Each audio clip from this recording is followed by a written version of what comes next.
Economia, por Gilson Schwartz.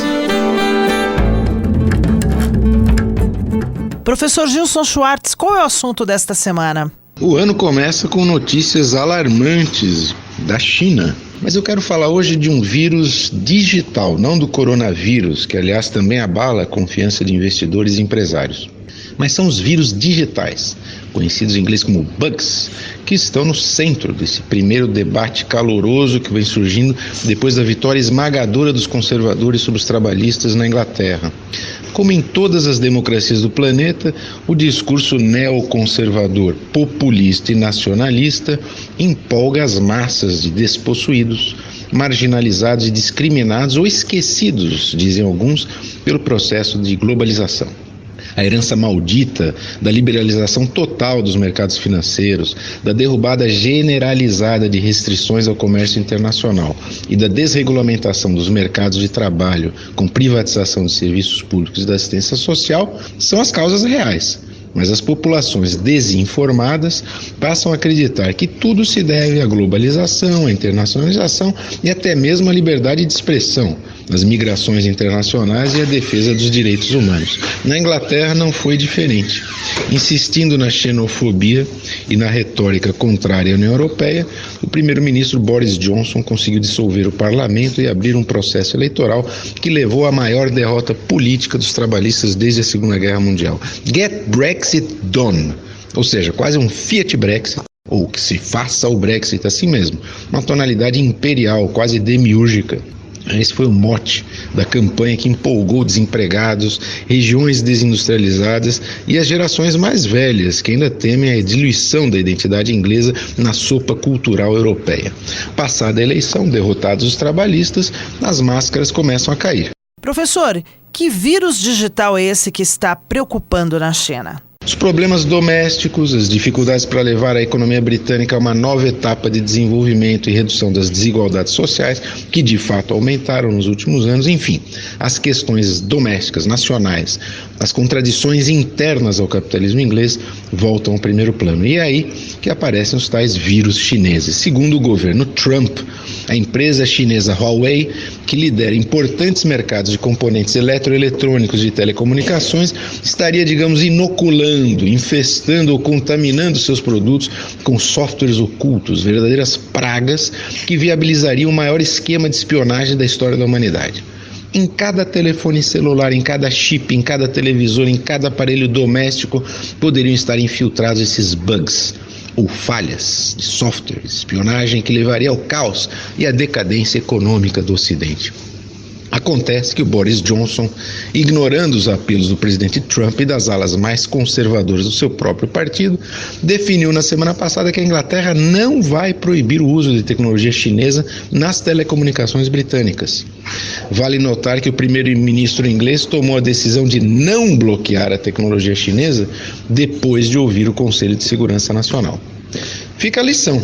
Essa retórica xenófoba, nacionalista, militaresca e obcecada com a dominação do mundo por meio das telecomunicações, exatamente a narrativa que o governo Trump espalha, não funciona justamente no país que saiu do Brexit para buscar acordos internacionais de ampla repercussão.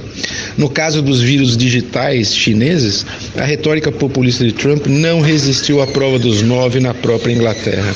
Resta saber como a direita, a extrema-direita e os conservadores na Inglaterra e no mundo vão lidar com a realidade dos mercados, da tecnologia e da internacionalização irreversível, seja da economia, seja da cultura, seja da própria vida humana no planeta Terra. Semana que vem voltamos comentando as tendências da economia, da política e da tecnologia no Brasil e no mundo. Eu sou Sandra Capomatto e você acabou de ouvir o professor Gilson Schwartz. Economia, por Gilson Schwartz.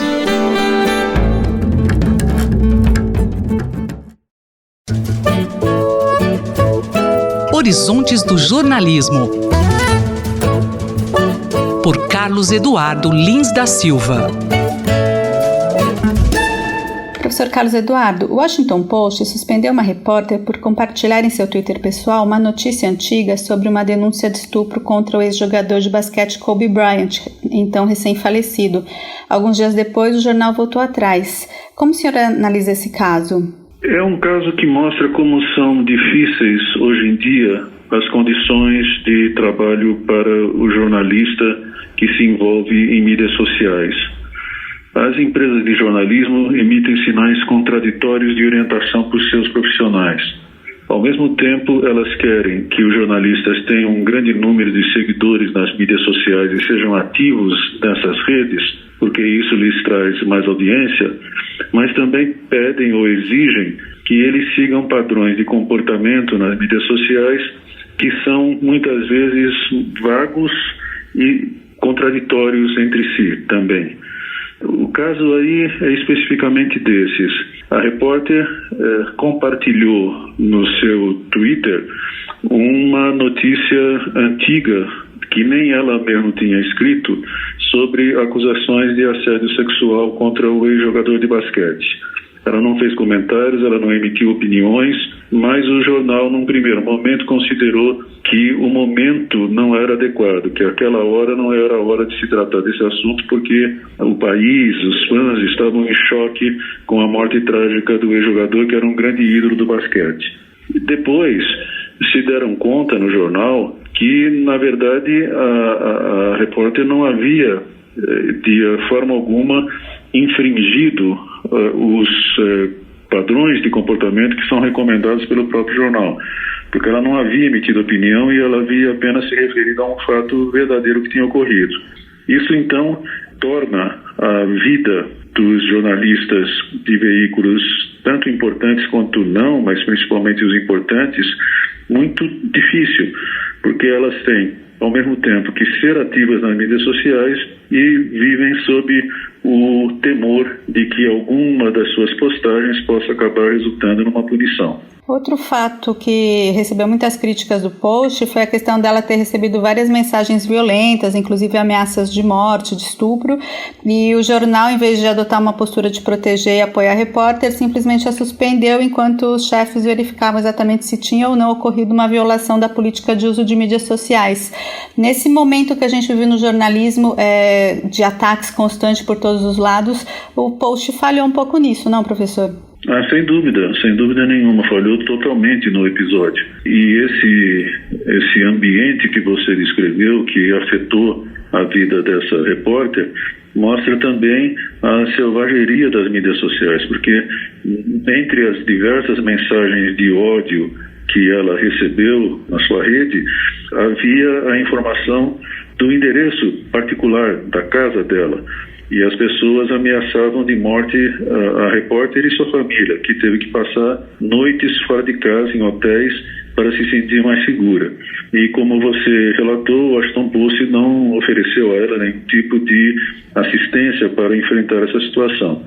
Então, essa combinação de mídias sociais odientas, de movimentos sociais bastante fortes como o Me Too, e de redações em que as normas de comportamento nas redes sociais não são claras nem específicas, acaba esse ambiente todo, essa mistura toda, acaba resultando em situações muito difíceis para o jornalista. O jornalista e professor Carlos Eduardo Lins da Silva, colunista da Rádio USP, conversou comigo, Márcia Blasques. Horizontes do Jornalismo, por Carlos Eduardo Lins da Silva.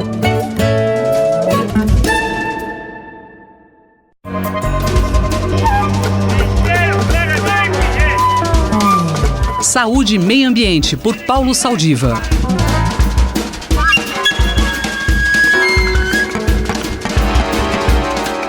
Bom dia, professor Saldiva. Esta é a nossa primeira coluna de 2020, ano novo, mas os assuntos são recorrentes, como as infecções causadas por novos vírus ou mutação de antigos vírus. Olá, Cinderela, olá, ouvintes da Rádio USP, é um prazer estar aqui de volta com vocês falando sobre saúde e meio ambiente.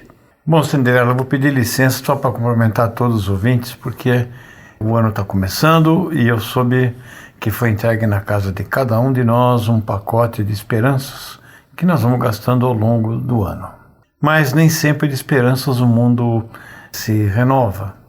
Nós temos recebido com preocupação a informação de que novas infecções têm aparecido no meio humano, entre os humanos, causados por vírus novos, tirados, de animais, que pularam de animais para nós, como foi o caso da gripe suína, uma variante da influenza que acomete suínos, como também mutações importantes e maior agressividade do coronavírus na China, mas muito recentemente aqui na região de Eldorado, próximo a Sorocaba, uma variante do arenavírus foi responsável pela morte de uma pessoa jovem por pneumonia hemorrágica. Bom, o que isso tem a ver com o meio ambiente, né? Primeiro, quando a gente fala de ambiente, todos os organismos procuram se adaptar às variações do ambiente ou ficarem mais competitivos no ambiente que vivem. E assim fazem os vírus. O vírus da gripe é um exemplo. Todo ano ele se modifica de tal forma que aqueles que conseguiram se modificar têm mais chance de escapar dos anticorpos que produzimos nas gripes que tivemos no passado. No caso do coronavírus, ele se mantém assim porque a imunidade, se você tiver uma infecção por coronavírus, depois de alguns anos você não tem mais esta capacidade de se defender dos seus subtipos. A imunidade não é permanente. E quando ele muda, ele fica mais agressivo. E ainda voltando a esse novo ambiente que construímos, principalmente a partir da segunda metade do século XX, a mobilidade entre as pessoas aumentou bastante. Por exemplo, a gripe espanhola, que se inicia nos Estados Unidos e chega na Europa com os recrutas que foram para a Primeira Guerra Mundial. E tem esse nome espanhol porque só os jornais espanhóis notificavam que morria mais gente de febre do que de bala, mesmo na Primeira Guerra Mundial. E como os outros países conflagrados tinham uma certa censura, na imprensa, e a Espanha não. A Espanha ficou com esse nome de gripe espanhola, mas ela que noticiava as doenças. Professor, a gripe espanhola demorou anos para virar uma pandemia e hoje as epidemias não demoram tanto tempo assim para se espalharem. Por quê? Porque as doenças andavam de navio e as pessoas nisso não se locomoviam tão rapidamente. Agora não. Uma pessoa pode ir para a China, pegar uma variante do coronavírus e desembarcar num outro continente, como aconteceu recentemente nos Estados Unidos, onde uma pessoa que mora na região norte dos Estados Unidos embarcou, possivelmente assintomático ou oligossintomático, com poucos sintomas, e chega com sintomas claros de uma pneumonia grave. Enfim, parece que a gente, apesar de todo esse tempo, toda a evolução, não conseguimos ainda ter mecanismos eficientes para nos livrarmos das febres. Melhorou, mas acontece que quanto mais simples o organismo, como o caso de um vírus, ele consegue mudar muito mais rapidamente do que os organismos mais complicados, como os nossos, o organismo dos seres humanos. Bom, isso é uma questão importante num cenário do mundo que migra e aonde você pode trocar doenças, tendo como vetores não somente mosquitos, mas também aviões. Um abraço a todos e vamos esperar que as coisas no campo da saúde e do meio ambiente melhorem em nosso país. Tudo de bom. Eu sou Cinderela Caldeira e conversei com o professor Paulo Saldiva para a Rádio USP. Voltamos na próxima semana. Saúde e Meio Ambiente, por Paulo Saldiva.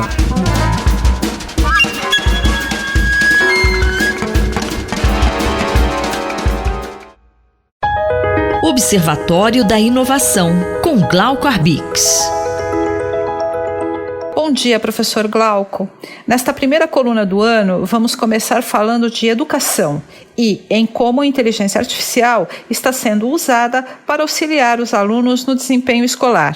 Bom dia, ouvintes da Rádio USP. Bom dia, Cinderela. À medida em que o ano letivo nas universidades se aproxima, a gente vai começar as aulas já, agora em fevereiro, o assunto educação passa a ser o tema do dia. Claro que nós vamos falar do Brasil já, mas antes, há boas notícias que vêm de fora do Brasil, infelizmente não vêm daqui por enquanto, que dizem respeito aos avanços que estão sendo realizados em algumas áreas para educar as pessoas. Tem uma empresa chinesa, um aplicativo que nasceu em 2014, chamada Squirrel, esquilo em inglês, e ela está conseguindo acelerar os processos de educação e mostrar resultados bastante contundentes.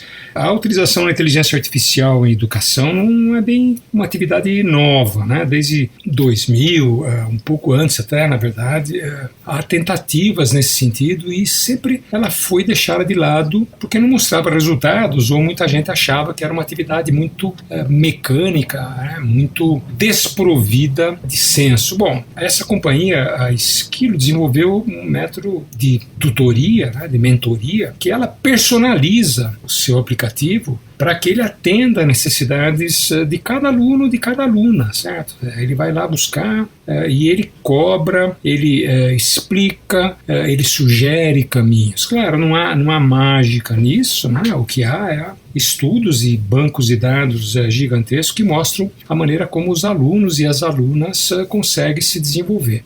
Bom, um dos resultados, uma das cidades chamada Hangzhou, na China, uma cidade de mais de 9 milhões de habitantes, que fica mais ou menos na mesma distância que São Paulo, Brasília, em relação a Pequim, né? Ela fica cerca de um pouco mais de 1.000 quilômetros de Pequim. Essa cidade, Hangzhou, iniciou um processo e trabalhou com esse aplicativo para todos os alunos a partir de 12, 13 anos de idade. E o que aconteceu exatamente no ensino médio, que é um dos gargalos do ensino brasileiro. E os resultados foram bastante surpreendentes, né? Depois de praticamente um ano, os alunos que tinham desempenho em torno de 50%, a referência é um exame nacional, estilo esse exame que a gente tem aqui, que agora está dando até problemas, então, eles saltaram no desempenho de 50% para 62,5%. E agora, acabou, os dados saíram, 2 anos depois, esses mesmos alunos estavam pontuando cerca de 85% em exames semelhantes ao exame nacional que era realizado na China, para que os alunos sejam avaliados nas várias disciplinas e possam se candidatar a entrar nas universidades chinesas. Professor, podemos dizer que o método de mentoria artificial é um avanço tecnológico que deu certo? É um avanço muito grande, claro. É sempre essa ideia de mentoria, ainda mais uma mentoria automática com inteligência artificial, ela vai ser alvo de críticas e as críticas são bem-vindas, porque os métodos têm que ser aprimorados perfeitamente. As críticas basicamente continuam o medo que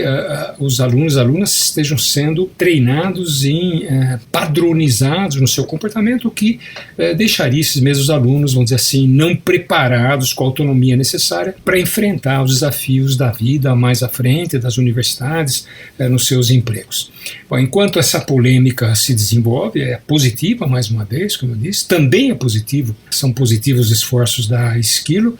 As fundações ligadas à Microsoft e ao Facebook se juntaram para trabalhar propostas e aplicativos na área da educação, estão colocando muitos recursos. A Esquilo fez um acordo com a Carnegie Mellon University, que é uma das mais importantes do mundo, especializada em inteligência artificial, uma das pioneiras, montou um laboratório lá nos Estados Unidos e está ampliando as suas atividades na China, mais de 400 cidades que elas estão já implantando os seus sistemas e estão se espalhando para o resto do mundo. Mais informações sobre inovação estão disponíveis no site Observatório da Inovação do Instituto de Estudos Avançados da USP, oic.unap.usp.br. Eu sou Cinderela Caldeira e conversei com o professor Glauco Arbix para a Rádio USP. Até a próxima semana. Observatório da Inovação, com Glauco Arbix.